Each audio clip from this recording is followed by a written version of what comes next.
नमस्कार शेतकरी मित्रांनो. मी सहाय्यक कृषी अधिकारी पवन वाघ व्हिडिओमध्ये आपले पुन्हा एकदा स्वागत करतोय. आपण पहिल्या व्हिडिओमध्ये बघितलं आहे की मातीची रचना व मातीची पोत याविषयी माहिती घेतली आहे. आज आपण जाणून घेणार आहोत की मातीचा पीएच म्हणजे सामूविषयी. तर पीएच म्हणजे काय शेतकरी मित्रांनो? तर तुमच्या जमिनीमध्ये उपलब्ध असलेले हायड्रोजनचं प्रमाण व त्यांची हालचाल याला आपण पीएच म्हणतो. आता हा पीएच मोजला कसा जातो? तर 1 ते 14 या अंकामध्ये या पीएचची गणना केली जाते. आता जर तुमच्या जमिनीचा पीएच म्हणजे हायड्रोजन आयनची संख्या जर वाढली, तर तुमचा जमिनीचा पीएच हा कमी होण्यास सुरुवात होते. म्हणजे 7 पेक्षा कमी व्हायला सुरुवात होते. तर तो ॲसिडिक पीएच म्हणजेच आम्लधर्मीय पीएच म्हणून गणला जातो. उलट जर हायड्रोजन आयनची संख्या जर कमी झाली, तर तुमच्या जमिनीचा पीएच हा 7 पेक्षा जास्त होण्यास सुरुवात होते व तो अल्कलाईन पीएच म्हणून ओळखला जातो.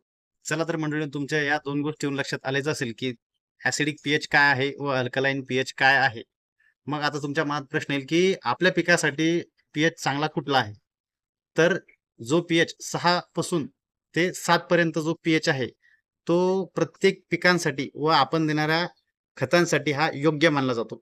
कारण की या पीएचमध्ये सर्व अन्नद्रव्य व पिकांना जी वाढीसाठी आवश्यक असतात, अशी सूक्ष्म जीवांची वाढ 6 ते 7 या पीएचमध्ये एकदम योग्य. तर मग तुम्ही कधी विचार केला आहे की हा जो मातीचा पीएच आहे, तो कधी कमी किंवा जास्त का होतोय?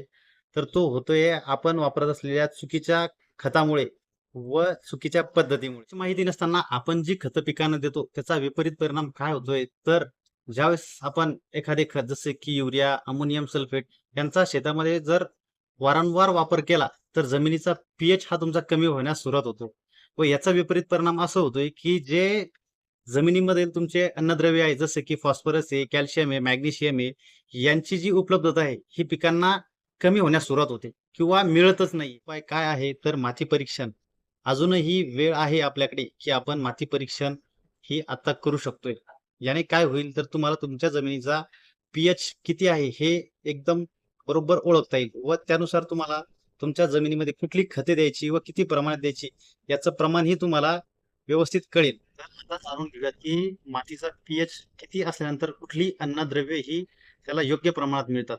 तर त्याच्यामध्ये जर तुमचा पीएच हा 6 पासून तर एक 7, 7.5 पर्यंत जर असेल, तर तुमच्या पिकांना नायट्रोजन, फॉस्फरस, कॅल्शियम, मॅग्नेशियम व पोटॅशियम हे एक अगदी योग्य प्रमाणात मिळते.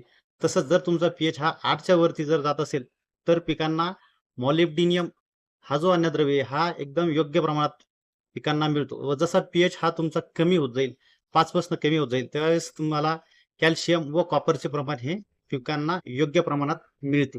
त्यामुळे तुम्हाला तुमच्या जमिनीचा पीएच माहिती असणं हे खूप